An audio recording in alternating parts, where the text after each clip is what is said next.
Have you noticed that you've stopped scanning yourself for what's going wrong and instead started paying attention to what's pulling you forward? This is what happens when your system moves from self-surveillance and survival consciousness into orientation and becoming.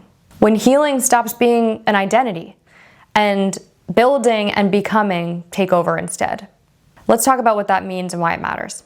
I realized that this phase really isn't just a state of calm and neutrality. It's just an absence of inner conflict. Life starts to feel like a blank canvas, not a recovery or an emergency room. Just the present moment. And you stop searching for tools because you're no longer the version of you who is healing. And instead, you start searching for direction, resonance. And the deeper inner question starts to shift from what do I need to fix to what do I want to build? This is a shift from self-protection into self-projection. Your system simply stops orienting to survival. You don't relate to the story anymore. You don't relate to what happened to you. It's not who you are anymore. It doesn't define you anymore. Because you've aligned with and began to identify with the part of you that is so much more than the story. And where there used to be anxiety or scarcity and fear, you start feeling creativity and possibility. Even if it just hums quietly in the background, it gets louder, it comes more into your awareness. And you start to feel pulled forward more instead of just inward. When I first started healing, I spent a lot of time trying to understand myself and define myself. I wanted to know every personality type that I was, every bit of information I could get from astrology, any self-defining thing I needed. I wanted to understand. I wanted to name my patterns. I wanted to figure it all out. And of course it was validating, and of course it was liberating in a way, especially for me. I felt I grew up feeling very misunderstood. This is still survival. You're trying to repair yourself. You're trying to fix yourself. If I wasn't identified with the misunderstood version of myself, then I wouldn't need to seek out that understanding, right? So that was still what I needed at the time as that version of myself. But that's the repairing selfhood phase. Right now, we are talking about the constructing selfhood phase. This is when your personality architecture literally updates itself. You don't relate to the things anymore that version of yourself was driven by, defined by, resonated with, how they expressed themselves potentially, so many different things, right? I am a literal different person. And that's like an understatement. Fundamentally, somatically, psychologically, in every capacity, every form, a different person. And it's a literal mutation. Your entire identity changes the architecture of your being. And so, whereas when you are in survival and you're still operating from that place, you're identified with the past. You're identified with the story, with your experiences. They are what shape you. They are what define you. But when you go through this identity upgrade, post-ego death and awakening and all of that, you're not that person. So what do you start identifying with? Where do you get identity? You get it from the future. You get it from creative potential and source energy and your calling in life. What's pulling you forward? And this is where manifestation really just happens on its own. You don't have to try to manifest anymore when you have gone through a complete identity, death, and rebirth to this degree. A nervous system mutation. All you have to do is align with the future timeline, which is inevitable when you do this. Because if you're not resonating with or aligned with your past or identified with your trauma or the healing of your trauma, which really go hand in hand, right? There's nothing else to identify with.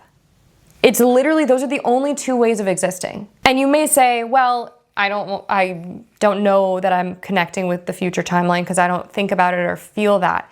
If you are present and you've had the ego death and the identity death and you don't fully identify with the narrative that you used to, your traumas,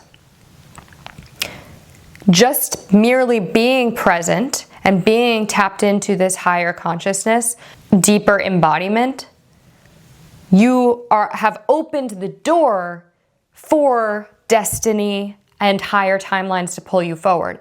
So they will build. You're not going to see everything, but you're going to start to feel it as you move forward from this way of being.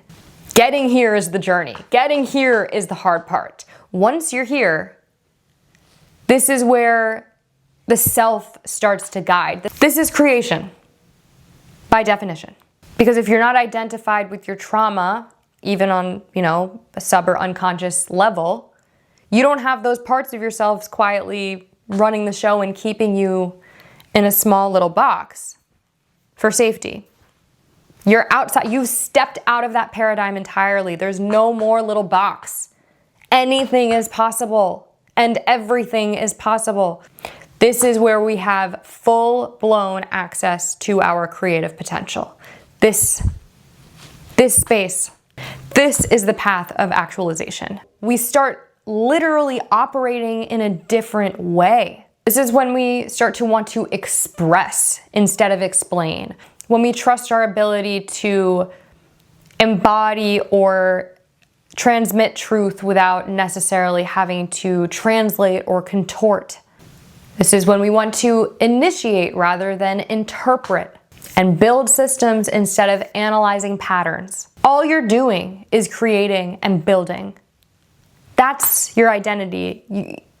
There's nothing else, and nothing can stop you. And now here's where it gets funny. Externally, nothing different. Basically same old. Maybe you look a little different. Maybe you've changed some things, some habits. Maybe you've, people who are really attuned to you or really know you in the past are going to see some differences, are going to notice some differences in the way you show up and the way you talk to them about yourself, the way you show up for your work, the way you show up for everything. You're going to be different.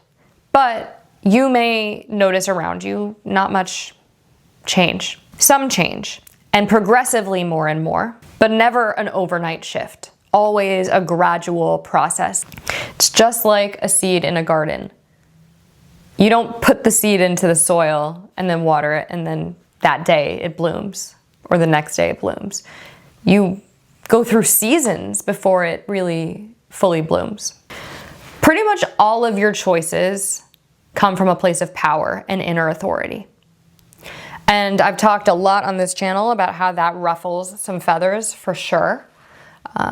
Especially if you are surrounded by people who have learned that self-abandonment equals niceness or kindness and who have not given themselves that permission, is going to be destabilizing for people around you. At this point, it doesn't matter. So long as you stand in integrity and you continue to show up and you don't explain yourself, you just stand firmly where you are. Over time, people do adapt, and it becomes very clear who is the coherent frequency in the system or in the environment, and you choose from alignment, not safety. You do what is authentic to you, and it just becomes secondhand nature. There's literally no other way. And you start committing to structures or containers to build, systems to build, creation rather than coping. Because there's nothing to cope with anymore for who you are now. And life becomes about architecture, not adaptation. I have found myself want to explain less and less. I'm just doing, like there's nothing to explain. And the more that I build, Not just with the channel, right? But with building a system to eat better and to achieve certain goals that I have for myself and my body, to take care of my skin better, to try to sleep better, like different things that I'm doing. These are structures, this is building. And when you put all your attention into building, what happens when you build? Things come to life. You're creating something. You don't just build and it just dissipates. No, you're building actual architecture for your becoming. You don't need to know the full blueprint. If you don't know the full blueprint, you're on the path. That is like the number one way to know that you are going the right way, when you cannot see the path in front of you, because guess what? It's yours and you are pioneering that path. No one else can tell you but your soul. And they can only tell you with every step that you take. That's as far as you can see, maybe like a step beyond, but usually not really. Usually you can only see the next step and it doesn't present itself until literally the moment you're supposed to take it. It's just the way it goes, but honestly, it makes it so much more fun and exciting. And the more that you get used to this path and align with this awakened, or rather embodied, actualized version of yourself, it's not scary anymore. Because you're not driven by fear. You are fully trusting in the journey. And like just absorbed into the process. It becomes an amazing, empowering, incredible, there's no words to explain, but divine process. Getting to this place is like finally crossing that bridge and getting to the other side. And the rest is now just letting life catch up, letting things gradually mirror back to you, who you are now. So stop looking backwards, because that's not where you're going. Start looking ahead. Start looking at the next step in front of you. Your identity is no longer shaped by your wounds. It's shaped by who you're becoming. Thank you for watching. I will talk to you soon.